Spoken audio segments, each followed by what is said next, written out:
same day, thankfully, that I read the email. So I'm on my way to get lab work done. I ate a few pretzels this morning, so I don't know if it didn't say be on the fast. So I'm assuming I'm gonna be okay.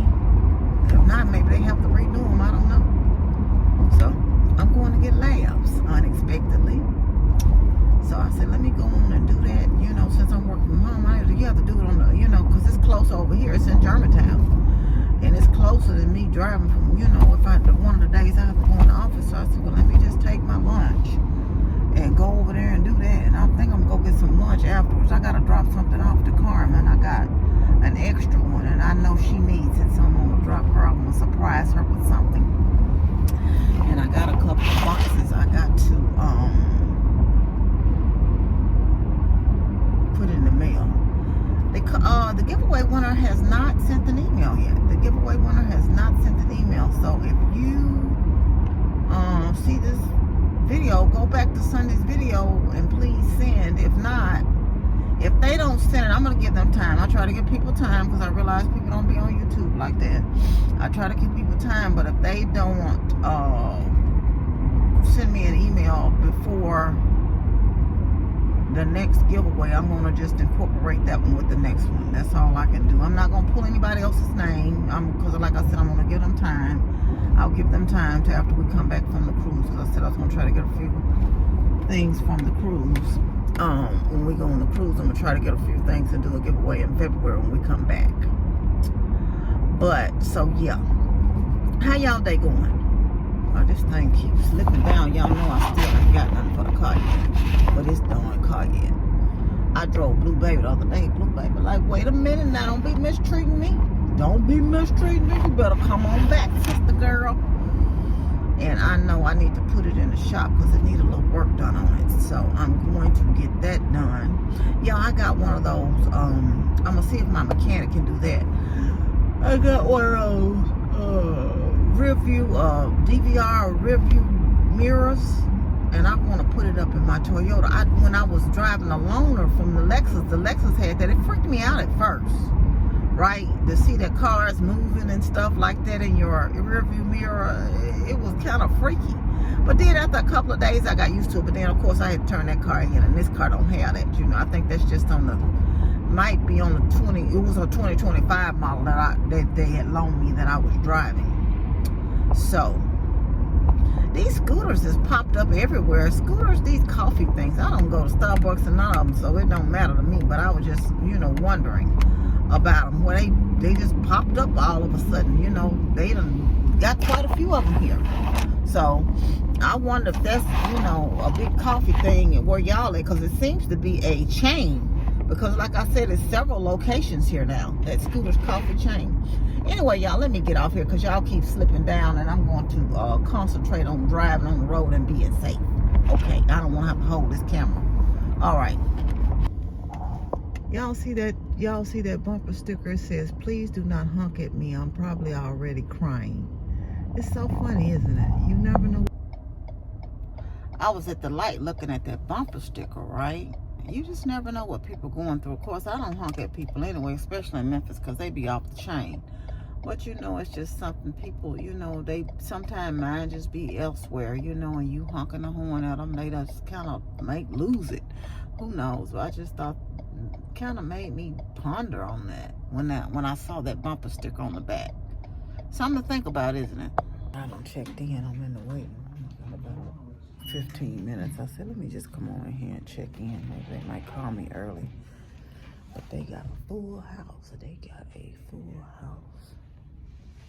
I left my coat in the car and I'm sitting out here by the door like I know I need to move down because it's chilly out here.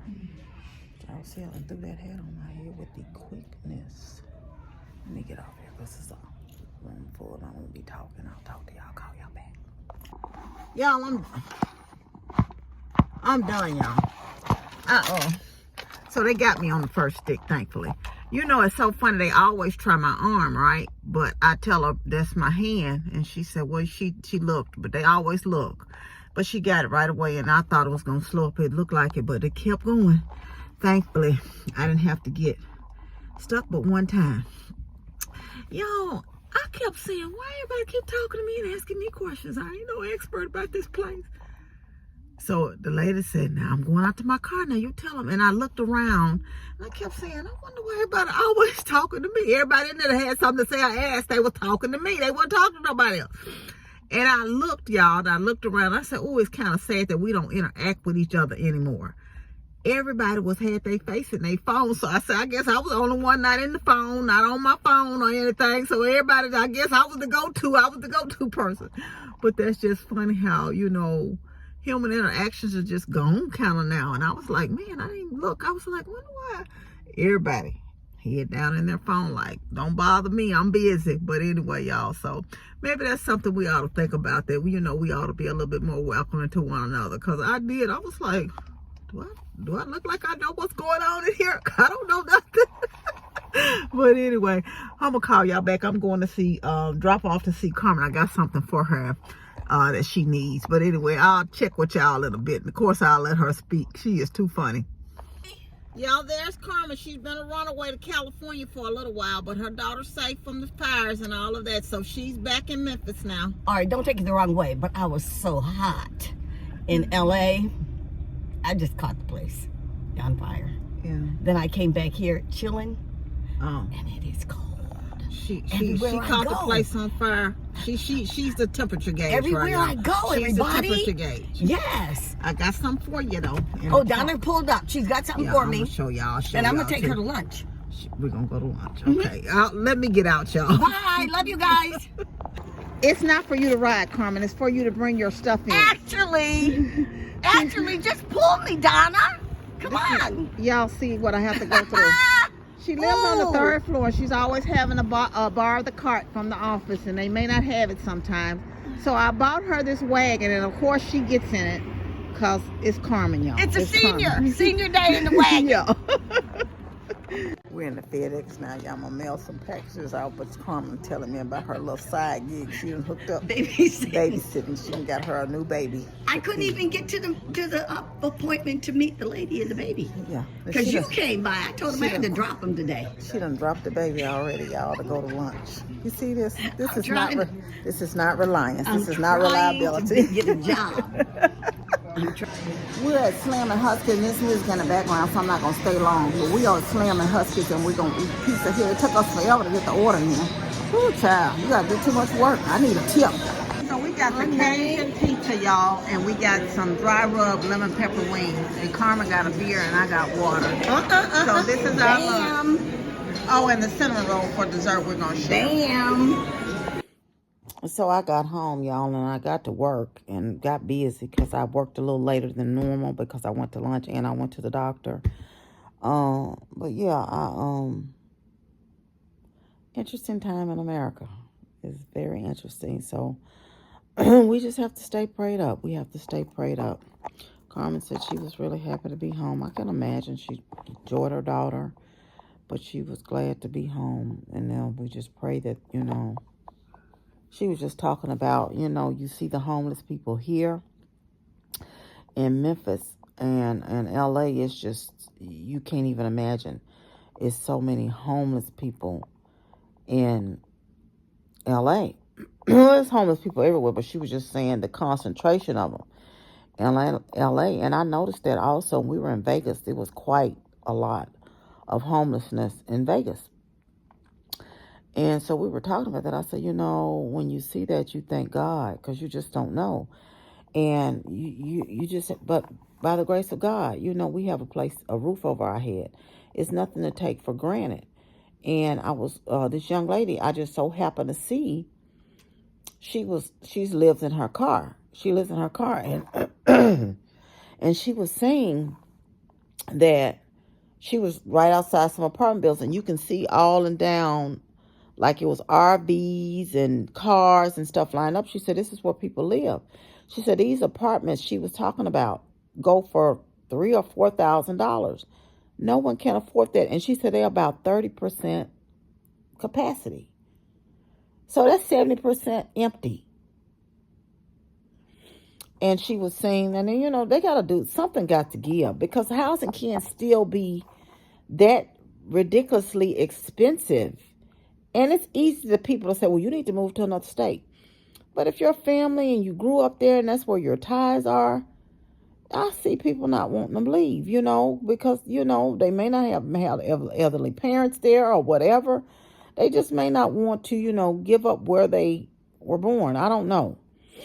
I don't have that issue where, we were military, grew up military, so we always moved around, but I couldn't imagine if people have roots in a place, it's kind of hard to leave. I would assume. I don't, but it's just such a sad situation. I don't know why, housing has got so just ridiculously outpriced where people can't even afford it. And then they're asking for ridiculousness with, these jobs, asking for all this money that you're not making. It's taking all your money to live. I don't know. It's just the hopelessness almost sometimes when people, feel like they can't get a leg up or a heel up or a head up or anything. But y'all, just want to encourage you. There's always hope. Always trust God. There's always hope. Don't give up.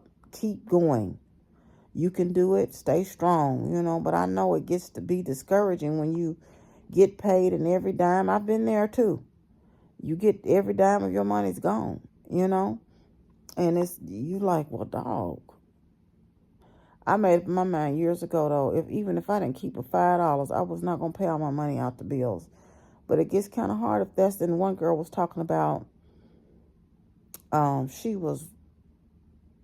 got paid and she said her rent was late, so she pays a late fee because she don't make enough one paycheck.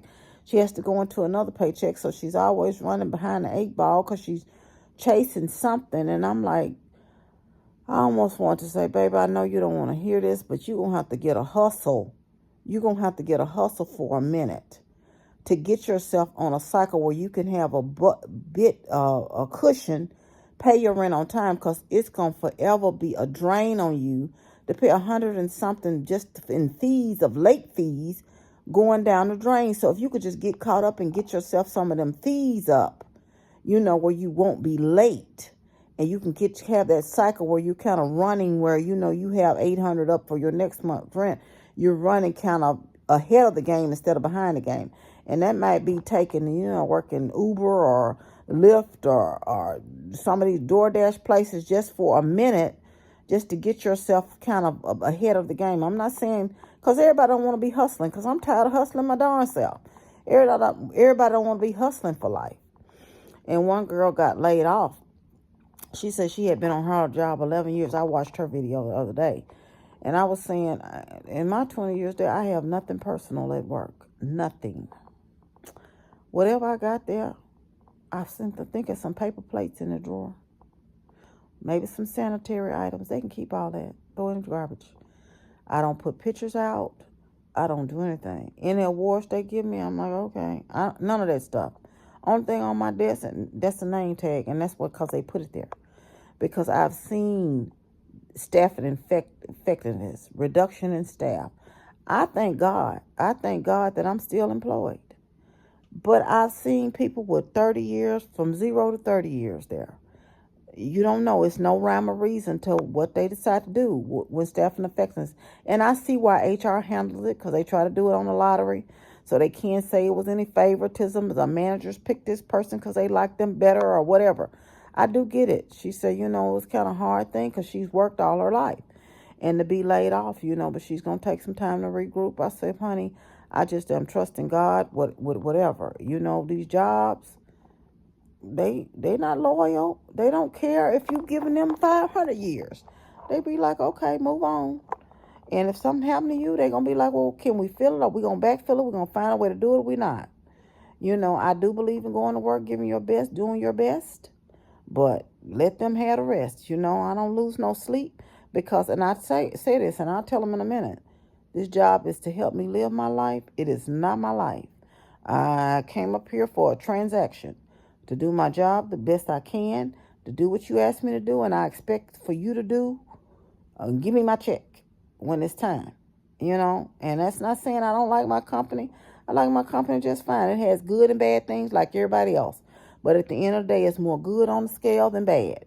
So, like I said, I do pray that I make it to retirement until I choose to retire, I do pray that, or I'm able to leave out, in grace in my time when it's time, if I'm one of the ones, when the next round go. But I know that, don't put your stock in jobs, baby. Put your stock in God.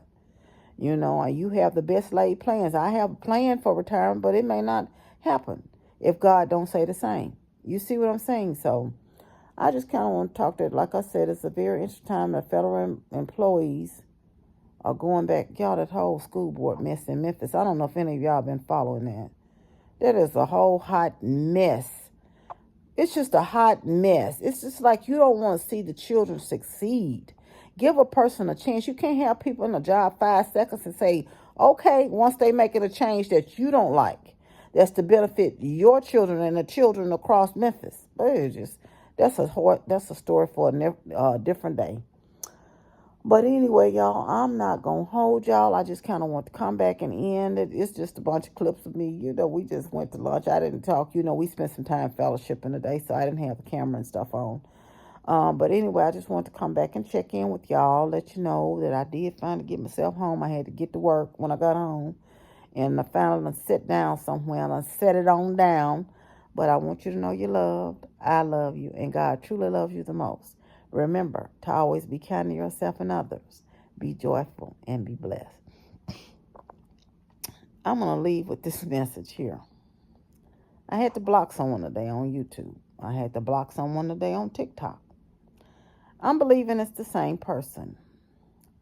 One thing we're not going to have in 2025. I ain't going back and forth. I told you that last year. And I still gave you some grace and hope. I still will give you grace, but it won't be grace to go back and forth with you. What I'm going to do, it will be instant block. Don't nobody want that in their life this year. There's too much going on right here in America to be dealing with foolishness for no apparent reason. If you choose to live your life in bondage and foolishness and offense, go ahead. It's so easy to skip past somebody's channel that you don't like. It's so, and this is a message to everybody. It's so easy to skip past all that. Swipe on all the social media. They give you its choice. So if you choose to be not a person of grace or not a person of kindness, you have no space here or not here. This is not what we do in our family over here. So I just implore you to go somewhere else, because it's not going to do you any good to be nasty, because you're going to get blocked. Okay? Now you have a wonderful night. Love you. Bye.